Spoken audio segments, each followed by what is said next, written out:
In this episode, we're looking backwards to move forward.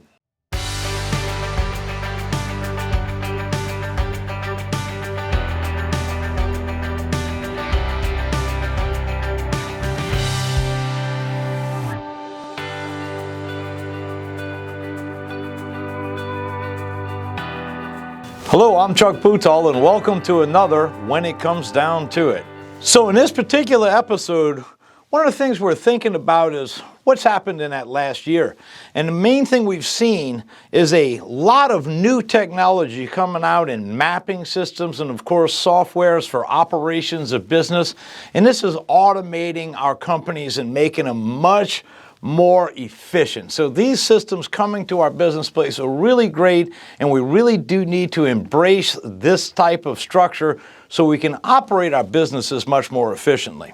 Another big thing that's been coming up is an increase in travel to our in-person classes. That's been a wonderful thing to see people moving around and traveling again after the COVID environment. But the problem we've noticed is that there's a lot of expense associated with that travel. So one of the biggest ways we've seen a major increase in is people taking virtual classes. And one of the things you want to understand about virtual classes is we don't always get, obviously, the hands-on opportunity that we used to have when we were all sitting together, but we still have the ability to communicate with each other, communicate with the instructor, and the camaraderie amongst the students, even virtual, is almost as good as it was in the classroom. And one of the things all of us have done in the virtual training world is develop very high-quality videos to show people how it is. And the brilliant part about this is they can review them over and over again just in case they would have missed something in the live action. One of the things that we just got finished with was actually a combination of both. We had people in our classroom for our restoration retreat as well as many Zoomers online. And these type of hybrid classes, as we're starting to call them in the industry, are quite interesting and dynamic.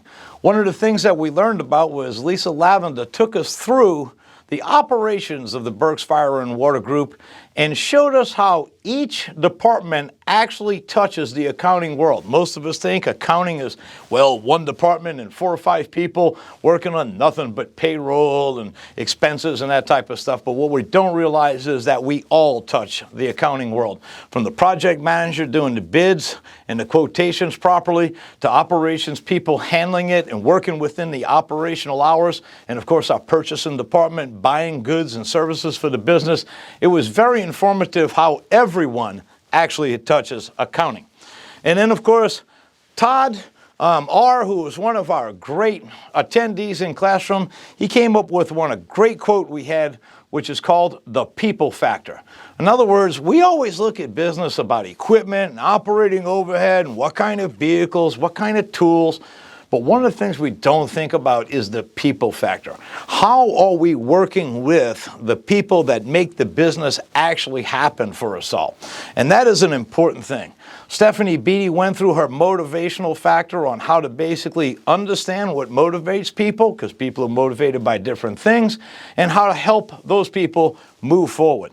So following up on Stephanie was Eric and Larry with Tech Whispers and Super Tech University. And one of the big things they were talking about was actually making your business a life academy.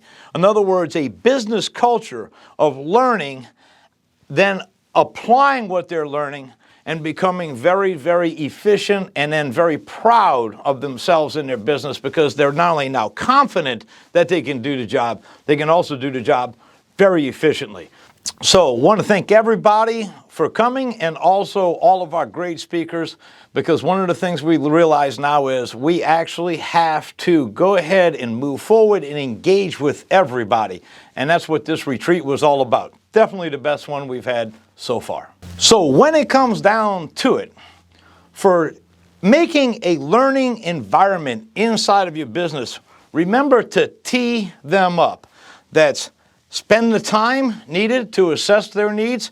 Go ahead and understand the second E is for the energy. You're going to have to put forth some energy. You have to put some energy into the people, because you're going to have to do what? Motivate them to get into those learning courses. And then, of course, the last T is you need a little bit of effort. You're going to have to set them up for success. So that's the idea of it.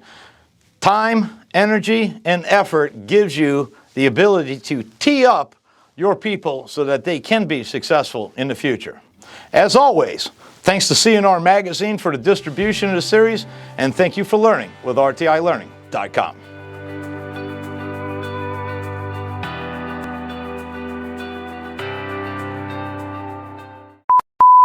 Perfect. Chuck Boutall, when it comes down to it, yeah. And we're on. All right. We can use that for the blooper reel. Making your business a life. Well, it'd be good if I could read it. Okay, so we'll start again on that. Start with Eric. Yeah. So, Life Academy. Can you read that? What that is? Neither can I, and I wrote it. It looks like Redonda. AC80. Yeah, that's why it looks like an R. That's why I was messing with it. So anyway, well, we got more. Got to have bloopers, right? So anyway. Okay, so back to it.